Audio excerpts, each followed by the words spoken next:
ধান্যকুড়িয়ায় shooting করছি আমরা, ধুলো ধুয়োর মধ্যে আমাদের শুটিং করতে হয়, কিন্তু কোনো কারণে আমার শ্বাসনালীতে ইনফেকশন হয়। আমি সেদিন সারা দিন বলেছি আমার অসুবিধা হচ্ছে, আমার দপদপ করছে।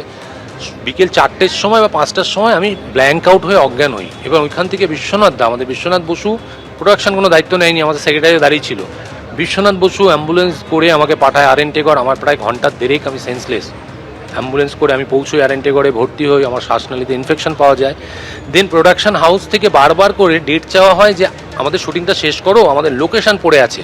আপনার অসুস্থতার মাঝখানে আমি তখন বলি আমাকে ধুলো ধুয়োর মধ্যে যেতে বারণ করেছে। ও বলছে অন্য প্রোডাকশনে কী করে করছো, সেখানে ধুলো ধুয়ো করছেন না, নেই।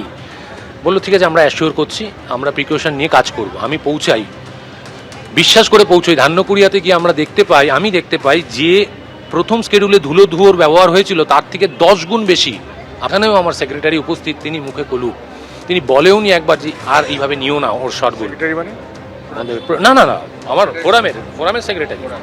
আমি কোনো ফেডারেশন বা কোনো ইমফার সম্বন্ধে বলছি না, আমি আমার ঘর নিয়ে বলছি, আর্টিস্ট ফোরাম নিয়ে বলছি। তিনি উপস্থিত ছিলেন।